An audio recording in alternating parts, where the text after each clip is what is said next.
How do you design public space for a place with extreme weather conditions, where summers are 48 degrees outside and 10 degrees in air-conditioned indoors?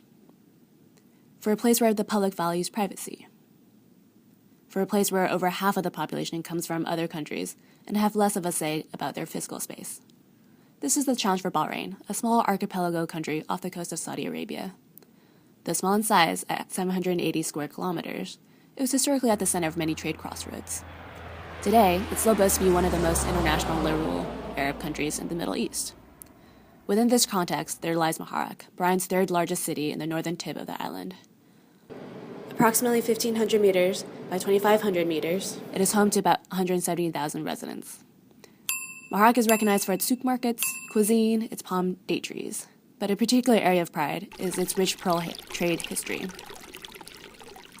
To commemorate this nation's pearl diving past, Bahrain's Ministry of Culture identified a series of museums, cafes, and auditoriums along a path through the city. While modern and sleek, the places are very underused, if not empty.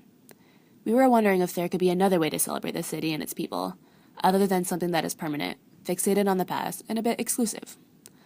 What if, instead of one set of built spaces, there were many spaces scattered throughout the city? Spaces that were temporary, celebrated the present people, and were accessible to a wider audience. Wouldn't it be great if public space could encompass these principles and still address Bahrain's major design challenges? Maybe we can get there if we begin to think about public space as somewhere as comfortable as your own home.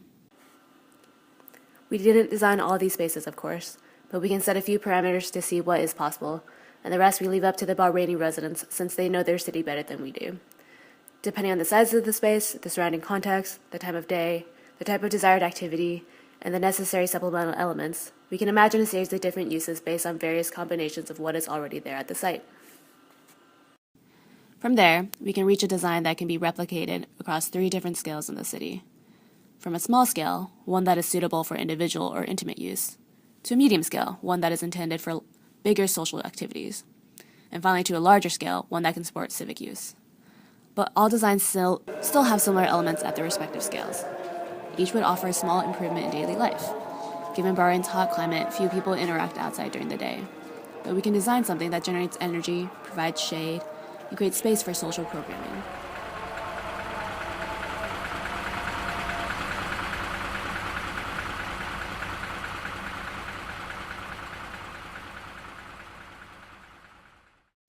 At each scale, there could be a solar energy element with a cooling or shade feature, and together, these elements offer a more hospitable climatic environment for social interaction below.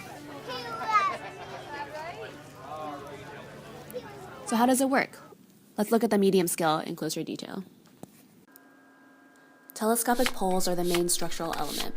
Manufactured from high tensile aluminum alloy, they can be extended using either a foot or an electric pump. Collapsible ribs can be adjusted to support the canopy fabric and elastic nets. The rising pole creates a solar chimney, which is made out of ripstop nylon, a material commonly used for parachutes.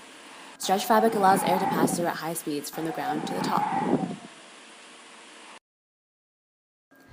A turbine is embedded in the lower ring, and air current in the chimney produces rotational energy.